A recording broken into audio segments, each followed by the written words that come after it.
वो बात अलग है कि भारत में रामचरितमानस सार्वजनिक रूप से जलाई जाती है, लेकिन उस पर 2 दिन कायदे से बात तक नहीं होती है। पंथ सम्मत पुस्तक जिसे पीढ़ियों ने अपनी आस्था से नवाजा है, उसे सड़क पर जलाना कितना घटिया हो जाता है। ऑस्ट्रेलिया और कनाडा जैसे विकसित देशों में मंदिरों की दीवारों पर भारत और सनातन विरोधी नारे लिखे जाते हैं। कोई विरोध नहीं, कोई शोर नहीं, कोई धर्म के लिए मर मिटने और सिर तन से जुदाई के नारे नहीं। उसे मालूम है कि पन्ने जलते हैं पर विचार नहीं, इंसान खत्म हो सकते हैं पर धर्म नहीं। एक इंसान ने किया ये और उससे हो रहा है ये। ऐसी घटनाएं रोज नहीं होती हैं, लेकिन जब होती हैं अपने साथ राजनीतिक भूकंप लेकर आती हैं। जो भूकंप लोगों के सड़कों पर उतरने से पैदा होता है, जिस अस्थिरता की शुरुआत जनता के आक्रोश से होती है। ये वीडियो देखने के बाद आपके मन में भी कई सवाल होंगे। ये घटना कहां की है? घटना की वजह क्या थी? इस पर क्या क्या कदम उठाया गया? देश और दुनिया में इस पर क्या प्रतिक्रिया आई? ऐसे लगभग हर सवाल का जवाब इस वीडियो में। कहानी शुरू होती है स्वीडन की राजधानी स्टॉकहोम से। 28 जून 2023। दुनिया ईद के जश्न में मसरूफ थी, स्पेशली मिडिल ईस्टर्न कंट्रीज। एक तरफ ईद तो दूसरी तरफ सऊदी अरब के मक्का में हज का अंतिम दिन। जश्न के दौरान शायद ही किसी ने सोचा होगा कि कुछ भीषण घटने वाला है। 37 साल का एक शख्स सलवा मोमिका हाथ में कुरान लिए स्वीडन की राजधानी स्टॉकहोम की सबसे बड़ी मस्जिद के पास पहुंचता है।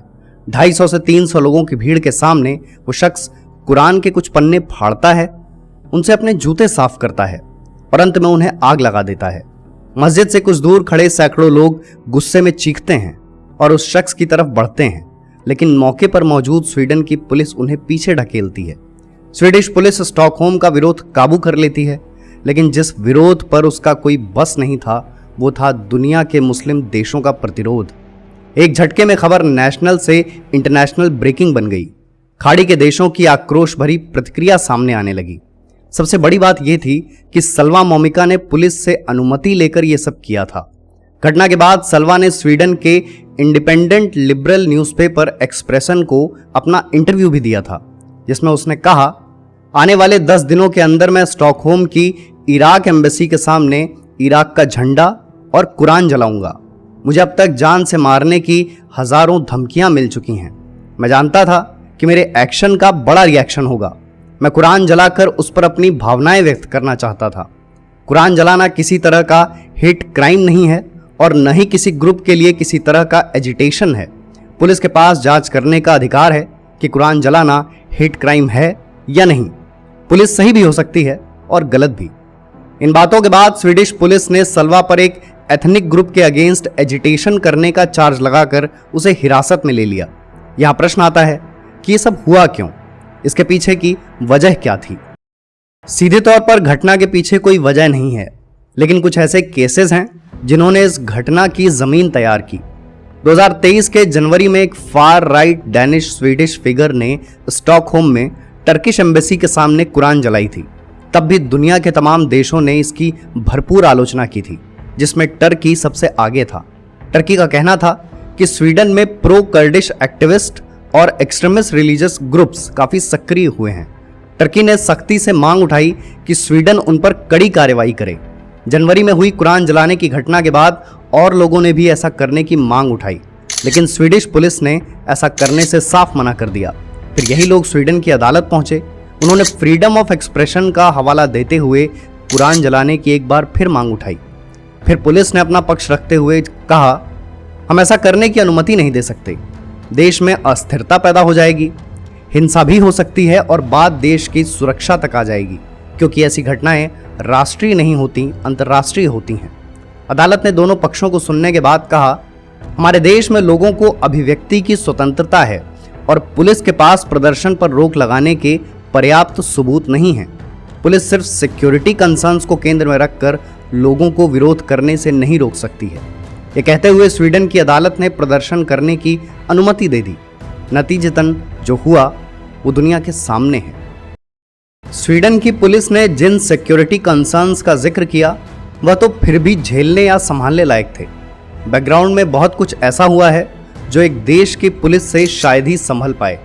जनवरी 2023 स्टॉकहोम में टर्की एम्बेसी के सामने कुरान जलाने के बाद कई स्वीडन प्रोडक्ट्स का दुनिया में बॉयकॉट किया जाने लगा।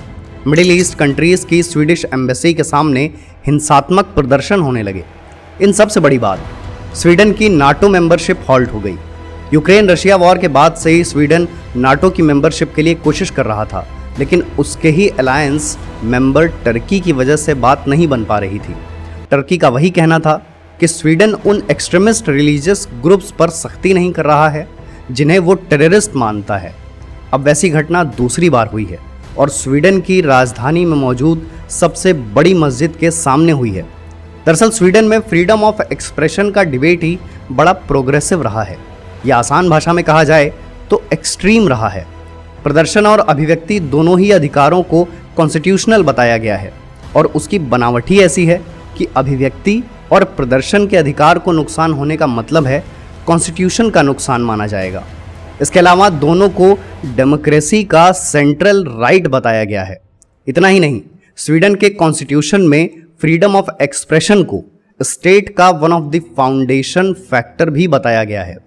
स्वीडन के पब्लिक ऑर्डर एक्ट के सेक्शन 10 के चैप्टर 2 में कहा गया है कि पुलिस और अथॉरिटी के पास किसी भी तरह के प्रदर्शन या जनसभा पर रोक लगाने के लिए बहुत मजबूत आधार होना चाहिए। किसी तर्कसंगत कारण या आधार के बिना पुलिस या अथॉरिटी किसी विरोध प्रदर्शन पर रोक नहीं लगा सकती है। जिन्होंने सिविलाइजेशनल कोर्सेस को समझा है वो अच्छे से जानते हैं कि धर्म ग्रंथों के साथ ऐसा व्यवहार नया नहीं है, कुरान के साथ तो कतई नहीं, क्योंकि ये ऐसा मजहबी ग्रंथ है जिसके साथ ऐसे वाक्य मिडिल एजेस से हो रहे हैं। बात है सन 1500 की शुरुआत की। स्पेन के वेलेंसिया और टोलेडो रीजन में एक चर्च ने कथित तौर पर फरमान जारी किया, जिसके बाद अरेबिक वर्जन वाली कुरान बड़ी संख्या में जलाई गई। इसके बाद 16वीं शताब्दी में भी कुरान के डिस्ट्रीब्यूशन पर रोक लगाई गई थी। ऐतिहासिक दस्तावेजों में इस तरह के और भी किस्से मिलते हैं। अमेरिका का भी एक किस्सा है।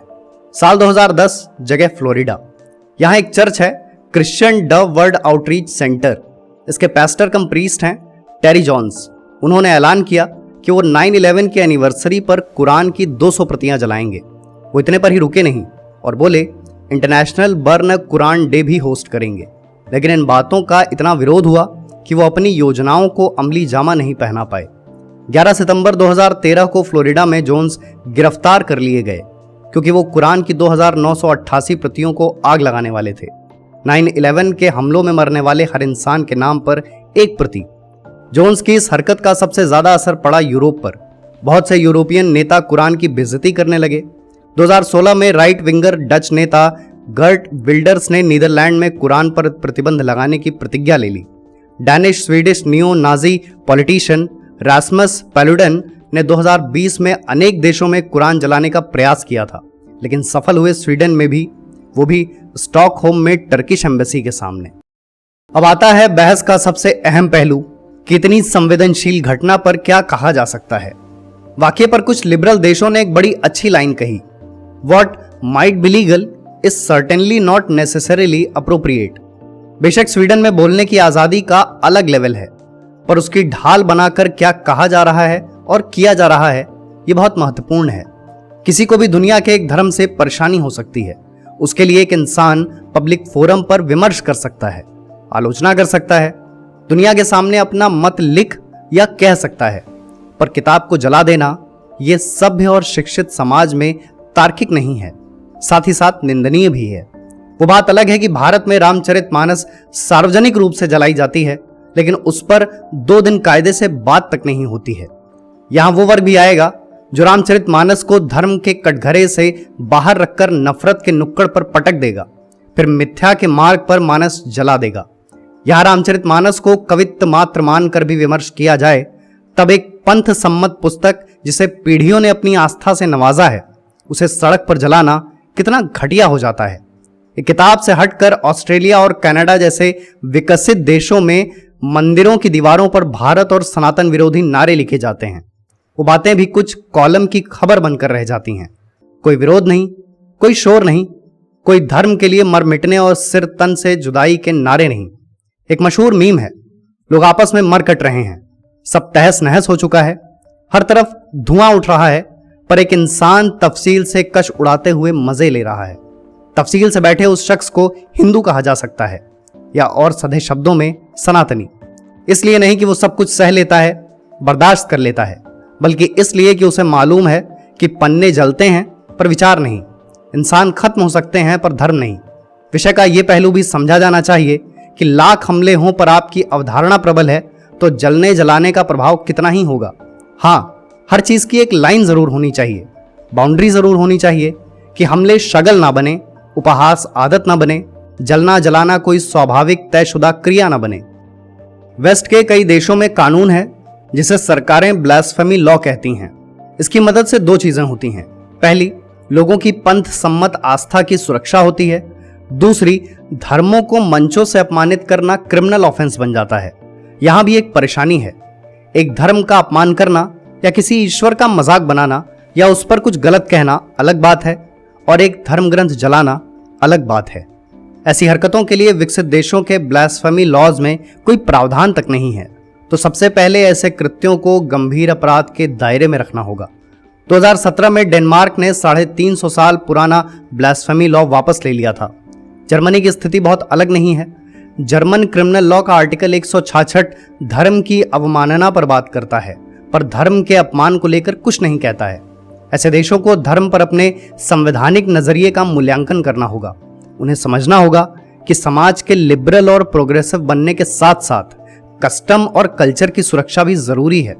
उसकी हालत धर्म पर हमलों से बिगड़ती ही है। ऐसे देश एक स्टैंडर्डाइज्ड क्रिमिनल लॉ सिस्टम तैयार कर सकते हैं। स्वीडन समेत कई देशों में धर्म के अनादर जैसी प्रैक्टिसेस बेहद आम हो चुकी हैं।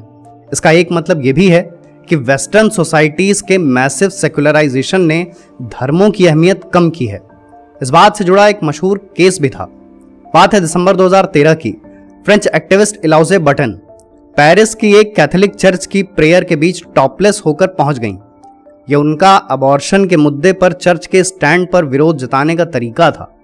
फ्रांस की कोर्ट ने उन्हें सस्पेंडेड सेंटेंस सुनाया, लेकिन European court of human rights ने दिसंबर 2022 में फ्रेंच अदालत के फैसले को पलट दिया।